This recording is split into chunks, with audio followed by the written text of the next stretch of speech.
మనోజ్ పాలు రోహిణి జాతకాలు చూపించి గుండె పగిలే నిజాలు తెలుసుకున్న ప్రభావతి. అసలు ఇదంతా ఎలా జరిగిందనేది వీడియోని స్కిప్ చేయకుండా చివరి వరకు చూడండి. గుండె నిండా గుడిగంటలు రాబోయే ఎపిసోడ్స్ లో ఏం జరగబోతుందో ముందుగా తెలుసుకోవాలి అనుకుంటే కింద కనిపిస్తున్న హైప్ బటన్ మీద క్లిక్ చేసి వీడియోని లైక్ చేసి ఛానల్ని సబ్స్క్రైబ్ చేసుకుని పక్కనే ఉన్న బెల్ సింబల్లో ఆల్ పై క్లిక్ చేయండి. రోహిణి నిజ స్వరూపం తెలుసుకున్న తర్వాత ప్రభావతి ఎలాంటి నిర్ణయం తీసుకుంటుందో మీరు ఊహించి కామెంట్ రూపంలో తెలియచేయండి.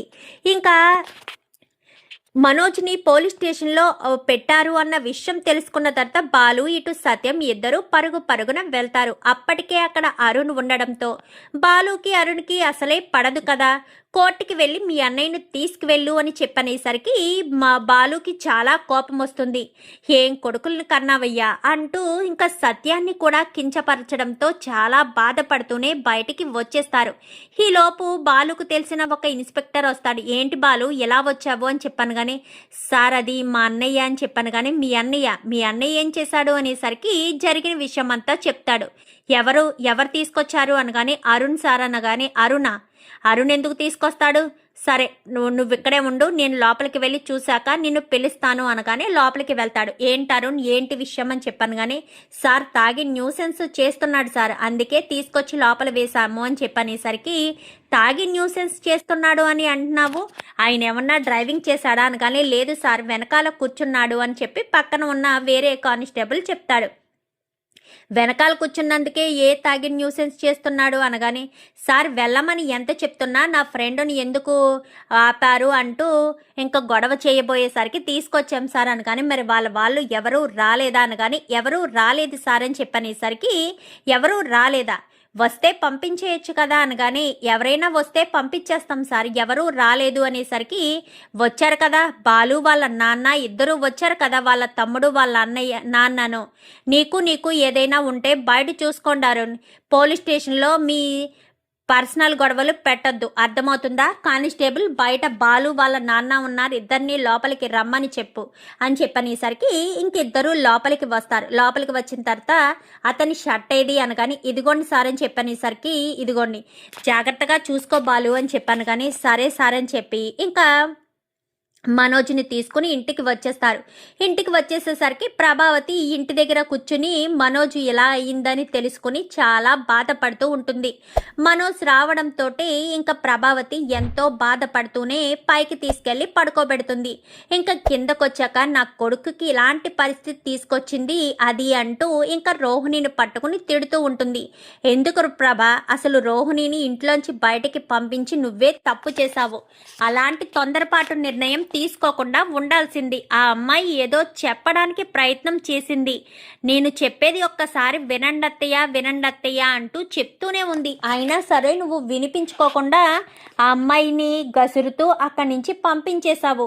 ఇప్పుడు చూడు వీడు ఎలా తయారయ్యాడో, వీడు ఎలానే ఉంటే వీడి ఆరోగ్యం చెడిపోతుంది, పైగా అక్కడ షోరూమ్ కూడా దెబ్బతింటుంది అని చెప్పనేసరికి, అంటే ఏం చేయాలి, అది ఎంత పెద్ద పొరపాటు చేసినా ఎంత పెద్ద తప్పు చేసినా కానీ దాన్ని నేను క్షమించి ఇంట్లోకి రానివ్వాలా అని చెప్పి ఇంకా ప్రభావతి అనేసరికి, ఒక్కసారి తను చెప్పేదేదో వినాలి కదత్తయ్య, వినిపించుకోకుండా మీరు అలా ఎలా రోహిణిని బయటికి పంపించేస్తారు, అసలు రోహిణి ఎలాంటి పరిస్థితిలో అబద్ధం చెప్పిందో ఎందుకు చేసిందో అనేది తెలుసుకోవాలి కదత్తయ్య అనగానే, ఎందుకు చేసిందో తెలుసుకోవడం ఏంటే, అది మలేషియా అంటూ నాకు అరిచేతిలో చుక్కలు చూపించి ఇంతవరకు తీసుకొచ్చింది, అయినా దాన్ని నేను ఇంట్లోకి రానివ్వను, అది అంటే నాకు అసహ్యం పెరిగిపోయింది, ఎప్పుడైతే మనోజ్కి 45 లక్షలతో షోరూమ్ పెట్టించిందో అప్పుడు దాని మీద కోపం వచ్చినా నా కొడుకు గురించే కదా ఆలోచించింది అన్న ఉద్దేశంతో దాన్ని ఇంట్లోకి రానిచ్చాను. కానీ ఇప్పుడు ఇది ఇంత మోసం చేసిన తర్వాత ఒక నాటకాలు వేసుకునే వాడిని తీసుకొచ్చి తన మేనమామ అంటూ పరిచయం చేసి ఇంత చేసిన తర్వాత దాన్ని నేను ఎందుకు క్షమిస్తానో, ఎందుకు క్షమించాలి, అస్సలు క్షమించను దాన్ని అంటూ ఇంకా సత్యం ముందే ప్రభావతి చాలా కోపంగా మాట్లాడి వెళ్ళిపోతుంది. ఏంటి మామయ్య, ఎలా అయితే ఎలాగా? రోహిణిని ఇంటికి తీసుకురాకపోతే మీ అబ్బాయి పరిస్థితి ఏమవుతుంది?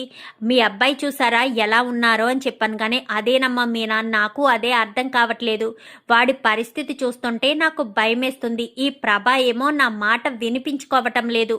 ప్రభాకు ఎలా చెప్పాలో నాకు అర్థం కావట్లేదు అని చెప్పి ఇంకా సత్యం కూడా వెళ్ళిపోతాడు. వెళ్ళిపోయేసరికి ఏంటో రోహిణి ఇలా చేస్తుందని అస్సలు అనుకోలేదు, రోహిణి ఎంత పెద్ద మోసం చేస్తుందని కలలో కూడా అనుకోలేదు అంటూ ఇంకా శృతి అనేసరికి సరే శృతి పద వెళ్దామని ఇంకా అందరూ కూడా ఎవరికి వాళ్ళు వెళ్ళిపోతారు. ఇంకా మీనా బాలు చక్క పెట్టుకుని పడుకుంటారు. పడుకునేసరికి బాలుకి ఎందుకో అనుమానం వచ్చి మనోజ్ రూమ్ దగ్గరికి వెళ్ళి రూమ్కి బయటి నుంచి లాక్ వేసేసి తాళం తెచ్చుకుని తన దగ్గర పెట్టుకుంటాడు. ఏంటండి ఎక్కడికి వెళ్ళారు అనగానే మనోజ్ గారి రూము తాళం వేశాను, ఏమో ఏ అర్ధరాత్రి పూటైనా వాడు బయటికి వెళ్ళిపోతే పరిస్థితి ఏంటి, ఎక్కడికి వెళ్తాడో ఏం చేస్తాడో ఏమైపోతాడో అని చెప్పనేసరికి మీ అన్నయ్య అంటే మీకు చాలా ఇష్టం కదండి అనగానే ఒకే రక్తం పంచుకు పుట్టుకిన అన్నదమ్ములం కదా, ఇష్టం లేకుండా ఎందుకుంటుంది మీనా?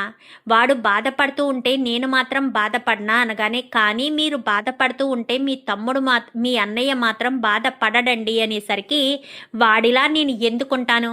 వాడు అమ్మ పెంపకంలో పెరిగినవాడు, నేను నాన్న పెంపకంలో పెరిగిన వాడిని, నీకే వ్యత్యాసం బాగా తెలుసు కదా మీనా అని చెప్పనేసరికి అవునండి, సరే పడుకో, రేపు ఉదయం లేవాలి కదా, ఏది ఎలా ఉన్నా మన పనులు మనం చేసుకోవాల్సిందే కదా అంటూ మీనా బాలు ఇద్దరు పడుకుంటారు.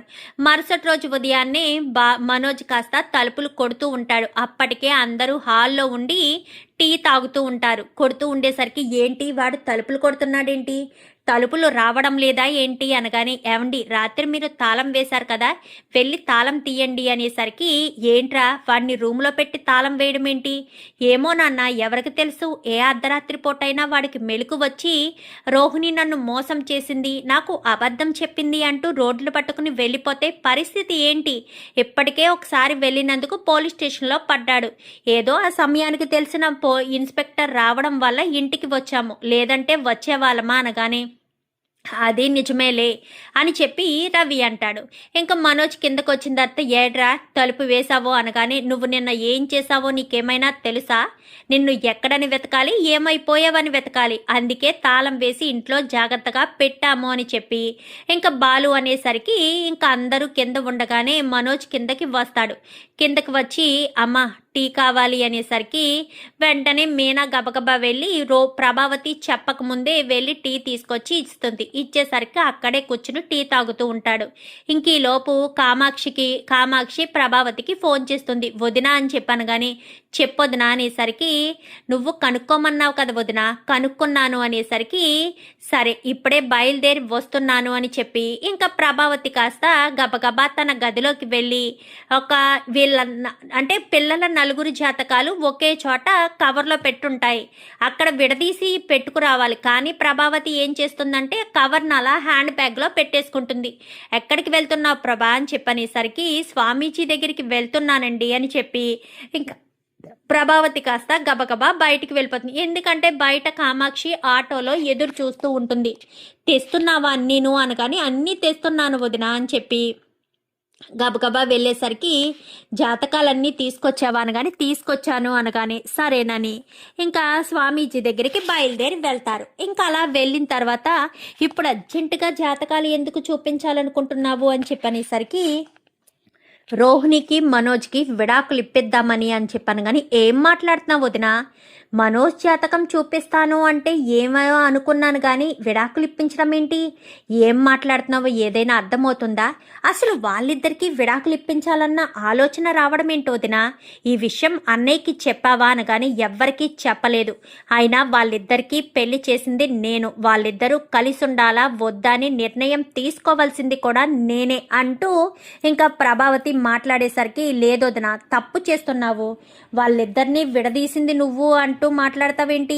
వాళ్ళిద్దరినీ నువ్వు కలిపితే మాత్రం విడదీసే హక్కు అధికారం నీకు లేదు వదినా అని చెప్పాను కానీ లేదు, వాళ్ళిద్దరినీ విడదీసే హక్కు అధికారం నాకు ఉంది కాబట్టే నేను వాళ్ళిద్దరినీ విడదీస్తాను అని చెప్పి ప్రభావతి అంటుంది. లేదు వదినా, తప్పు చేస్తున్నా వదినా, అలా విడదీయడం చాలా పాపం వదినా అని చెప్పాను కానీ ఏంటి పాపం కామాక్షి, నా కొడుకుని ఇంత మోసం చేసిన దాన్ని ఇంకా నేను క్షమించి వదిలేయాలా?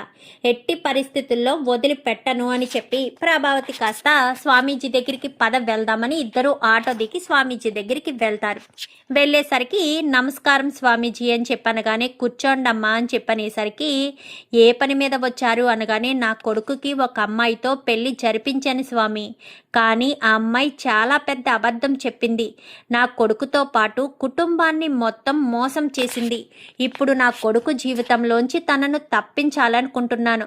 వాళ్ళిద్దరూ విడిపోతారా స్వామి అని చెప్పాను కానీ ఏం మాట్లాడుతున్నావమ్మా, ఇద్దరూ కలిసి ఉంటారా అని అడుగుతారు ఎవరైనా, నువ్వేంటి అమ్మా ఇద్దరూ విడిపోతారా అని అడుగుతున్నావు అనగానే అంత పెద్ద మోసం చేసింది స్వామి, ఆ మోసాన్ని నా కొడుకు తట్టుకోలేకపోతున్నాడు.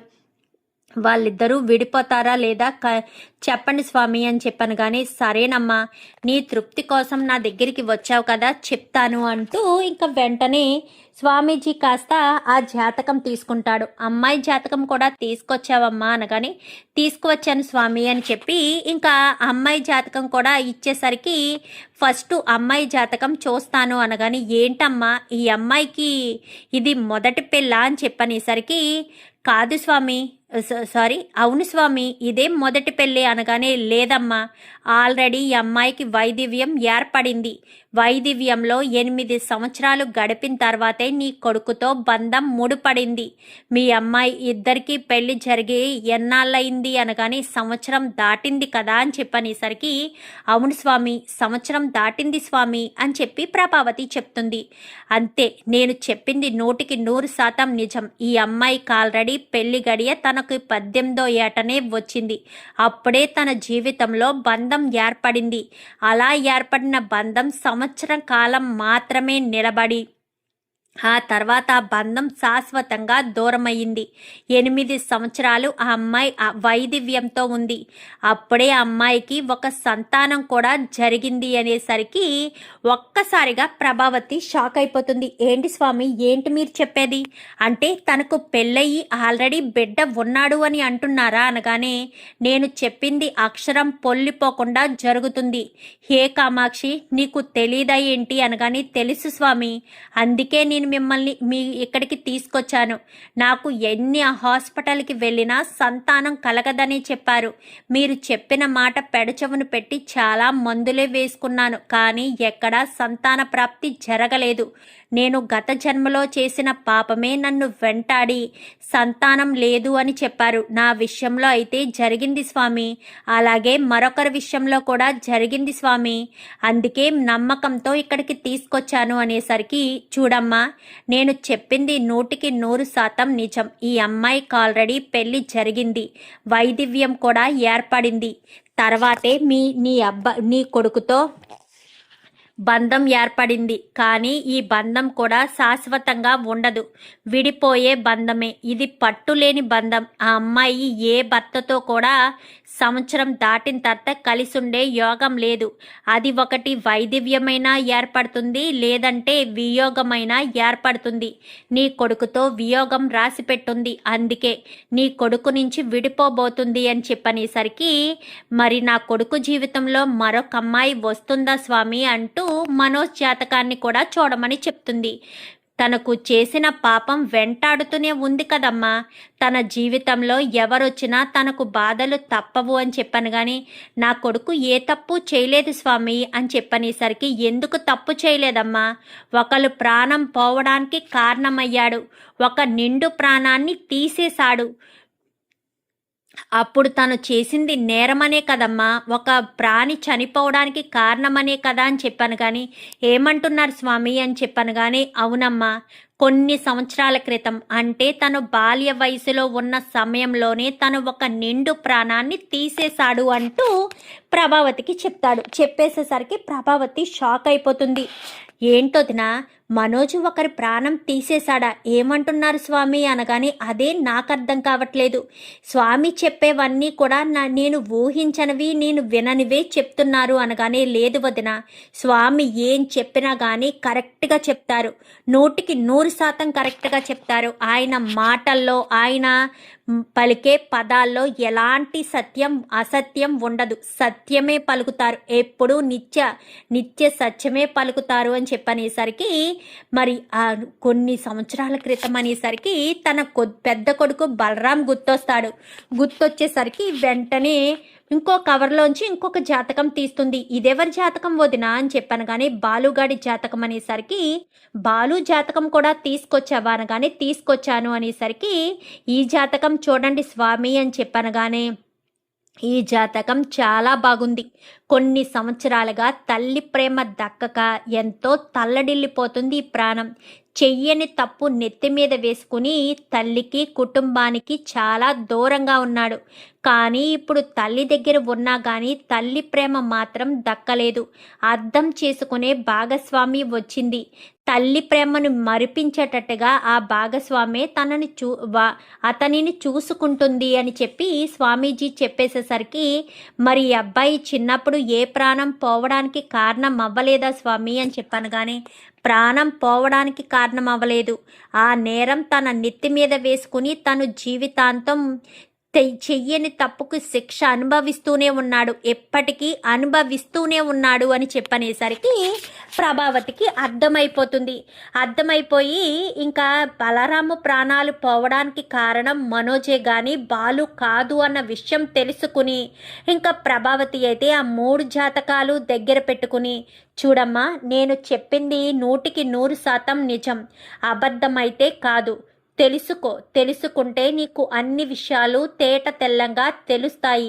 నీ మెడలో తాళి కట్టిన వాడిని నిలదీసి అడుగు, నిజం నిర్భయంగా బయటికి వస్తుంది అని చెప్పి ఇంకా స్వామీజీ కాస్త ప్రభావతికి చెప్పడంతో గబగబా ఇద్దరు బయటకు వస్తారు. ఏంటొదినా, అన్నయ్యని అడగమని చెప్తున్నారేంటి? అన్నయ్యకి ఏం తెలుసు? మనోజు ప్రాణాలు తీశాడు అని చెప్తున్నారు, బాలు ప్రాణాలు తీయలేదు అని చెప్తున్నారు. చిన్నప్పుడు బలరాం ప్రాణాలు పోవడానికి కారణం మనోజే కదా, మరి బాలు అని బాలుయే కదా, మరి మనోజ్ అన్నట్టు మాట్లాడుతున్నారేంటి అనగాని, ఈ విషయాలన్నీ తెలియాలంటే ముందు మీ అన్నయ్య దగ్గరికి వెళ్ళాలి, ఆ తర్వాత రోహిణి విషయం తెలుసుకుందాము అని చెప్పి ప్రభావతి కాస్త గబగబా ఇంటికొస్తుంది. ఇంటికొచ్చేసేసరికి ఏవండి అని చెప్పి పిలవడంతో ఈలోపు సత్యం కాస్త వస్తాడు. ఏమైంది ప్రభా, ఏం జరిగింది? ఎక్కడికి వెళ్ళావు? ఎందుకంత కోపంగా ఆవేశంగా వచ్చావు అనగానే, మీరు నాకు అబద్ధం చెప్తున్నారా అని చెప్పనేసరికి, నేను నీకు అబద్ధం చెప్పడం ఏంటి ప్రభా, నేనెందుకు నీకు అబద్ధం చెప్తాను అనగానే, ఇప్పుడు చెప్పలేదండి, గత కొన్ని సంవత్సరాల క్రితమే నాకు అబద్ధం చెప్పి నన్ను మోసం చేస్తూ వచ్చారు కదా అని చెప్పనేసరికి, ఏం మాట్లాడుతున్నావు ప్రభా, నేను నిన్ను మోసం చేస్తూ రావడం ఏంటి, నేను నీకు అబద్ధం చెప్పడం ఏంటి, నువ్వు ఎవరిని అనుకుని ఎవరిని ఏమడుగుతున్నావో తెలుస్తుందా అనగానే, మన పెద్ద కొడుకు బలవరాం ప్రాణాలు తీసింది ఎవరు అని చెప్పనేసరికి ఒక్కసారిగా షాక్ అయిపోతాడు సత్యం. చెప్పు ప్రభా, చెప్పు సత్యం, చెప్పండి, ఎవరు నా పెద్ద కొడుకు ప్రాణాలు తీసింది?